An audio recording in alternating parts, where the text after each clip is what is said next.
na itong gusto palang itakbo ni Marcos Jr. ay Vice President lang, hindi Presidente. Pero dahil nga wala sa bokabularyo ni Vice President Sara Duterte na tumakbo bilang Presidente, nag-Vice President na lang siya. Hindi sila ganit sa kapangyarihan. Hindi kasi sila ganit sa kapangyarihan at alam naman natin na gano'n ang mga Duterte. Diba? So, doon palang napakalinaw nun. Alam nyo siguro, Attorney Claire, samahan mo na rin siguro si Marcos Jr. na magpa-check up. Or kaya magpa-drug test. Oo, baka. Kasi baka mamaya, kami, concern lang naman kami sa kalagayan nyo kasi Bulag eh. bukod sa bulag, 4 na nga mata mo, bukod sa pagiging bulag, parang, alam mo, kapag ikaw ay araw-araw ka magsisinungaling, may diferensya ka na sa pag-iisip niyan. Oo. Hindi na matino. Dito, hindi ako nagbibiro. Totoo po ito, ang taong maya't-maya, araw-araw magsinungaling, may diferensya na po sa pag-iisip yan. Meron, breaking news. Meron daw natanggap ng isang bomb threat ngayong hapon. Lunes, dyan sa may Office of the Vice President. Naging dahilan ito ng biglaang pagkaantala ng operasyon ng OVP.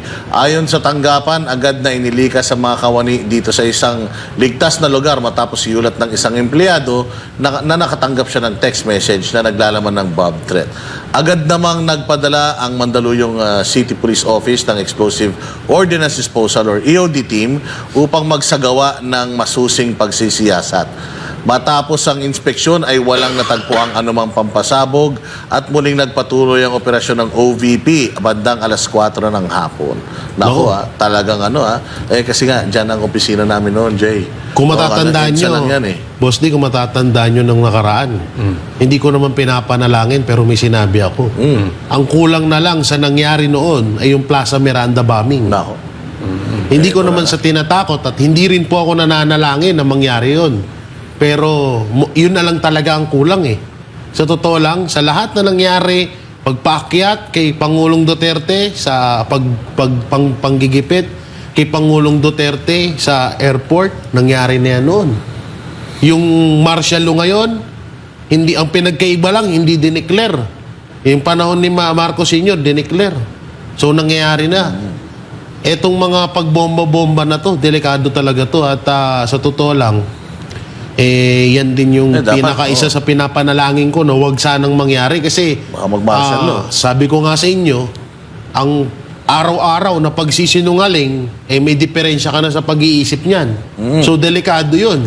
Baka mamaya, abutin yung isa dyan, biglang pumasok sa isip niya, marami kayo dyan, yun na. Speaking of Claire ulit, meron pa siyang isang, Coach Oli, reaksyonan mo to. Yung kasi, meron sinabi si Inday Sara, kukwento lang naman si Inday Sara. Sabi daw ni Pangulong Duterte sa kanya na, kailan mo ba ako iuwi? Kasi magmi-mayor pa ako eh. Lagi daw siyang tinatanong ng gano'n ni Pangulo at sinabi nga daw na, sabihin mo kay Kitty, hindi siya pwedeng pumunta rito at dumalaw hanggat hindi siya abogado. So, 5 taon pa daw yun mula ngayon. Medyo matagal pa. So, hanggang ngayon, si Pangulong Duterte, palabiro pa din kahit na nandito na sa sitwasyon na to. At nabanggit ni VP Sara na uwi ka ng Pilipinas. Baka mamaya mangyari sa iyo nangyari kay Ninoy. Diyos ko po. Ang hina talaga ng kukote nitong media at saka nitong PCO USEC. Mantakin mo. Ang sabi niya, hinahalin tulad daw ni VP Sara itong si Pangulong Duterte kay Ninoy. Unang-una sa lahat, hindi mo talaga pwedeng ihilang tulad si Pangulong Duterte kay Ninoy. Si Ninoy walang nagawa sa Pilipinas yan. Yan kakampi ng mga komunista yan eh. Si Pangulong Duterte, inubos ang mga komunista niyan. At saka si Pinoy, si Ninoy, pinadala sa ibang bansa, in exile, para hindi siya pinakulong. Di ba? Pinadala siya sa ibang bansa para magpagamot. Pero si Pangulong Duterte, ipinadala natin sa ibang bansa para makulong. So, ang ibig sabihin dito ni VP Sara, doon sa si Ninoy, baka maninoy ka, airport, sabi mo nga, di ba? Ang mga Marcos is synonymous to airport.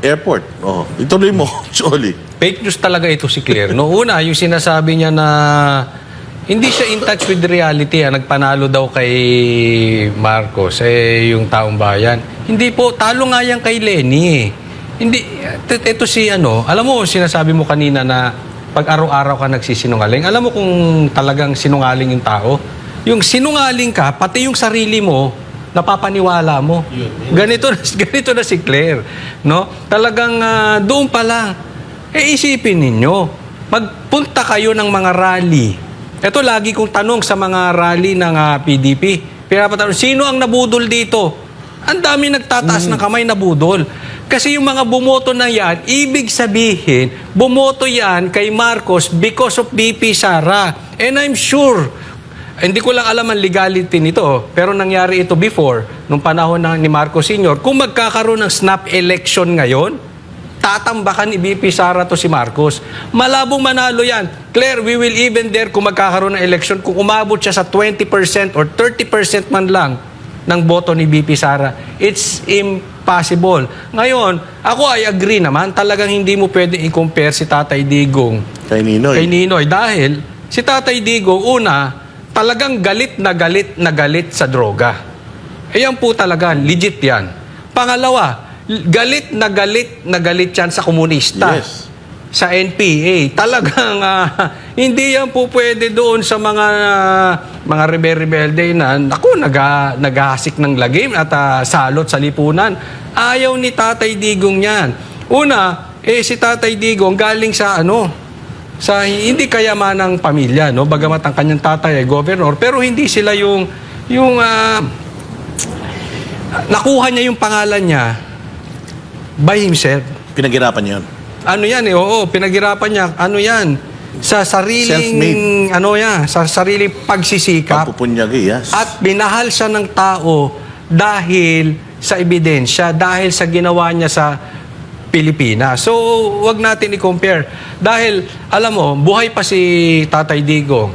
Kung pagkahiro ang pag-uusapan, lagpas na po siya milya-milya dito kay Ninoy Aquino. Wag naman sana. At kung sakaling Siya rin naman na nagkumpara Oo, di ba? Kasi hindi naman comparison yung sinasabi ni VP Sara Hindi naman yung compare lang doon sa Baka sa airport, an act doon sa airport. na baka mamatay Hindi din naman, siya sa airport. Yun yung sinasabi ni VP Sara. Ito pang isang nakakainis sa sinabi niya, abogado pa man naturingan, si Ninoy daw, wala naman daw kaso ng crime against humanity. Malinis naman daw yung kanyang pagkatao at wala naman daw siyang pang-aabuso katulad ni Pangulong Rodrigo Duterte. Claire, abogado ka pa man din, presumption of innocence. Di ba dapat ikaw mismo, sa lahat ng tao, ikaw mismo yung nagpa-practice nun na we are all innocent until proven otherwise.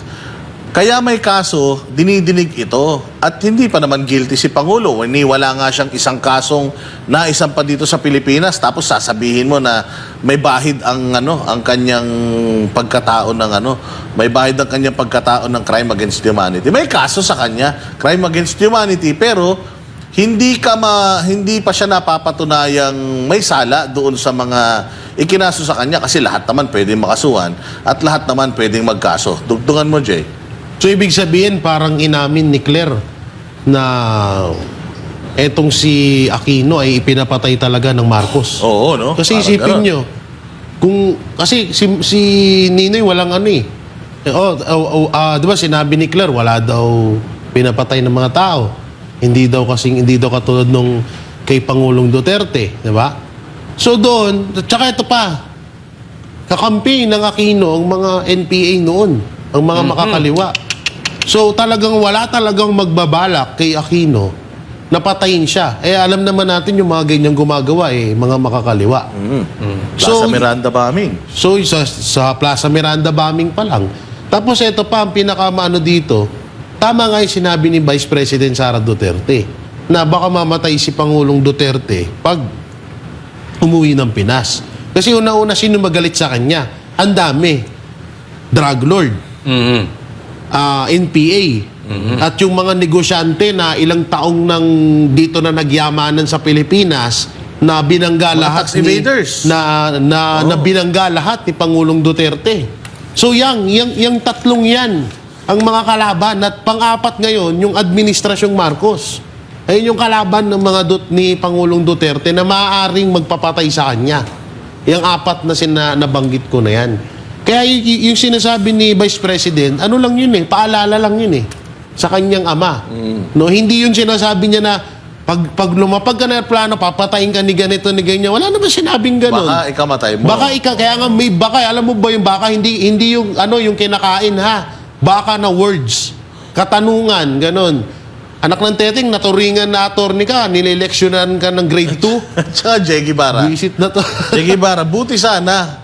Kung makapagtanggol siya kay Bongbong, kala mo, jowa eh. Hindi, baka siya na yung second lady. Samantalang dati, may first lady, may second lady. Oo, syempre, Napanaginipan diba? mo ba yan? Wala kaya may Hindi, second napanaginipan ko kasi yan eh. Kahit papano naman, maganda-ganda naman si Tapang ng Claire. sikmura ni... Ano? Pero, Wala nga. pero Jay, Aasidik ako dyan. Jay, ang daming video nito ni Yusek na binabanatan niya si Bongbong. Yung pa nga isa pa. Tawag pa nga Binanatan niya na si Bongbong? Oo, Hindi, marami pa dati pa. Meron na. marami yan.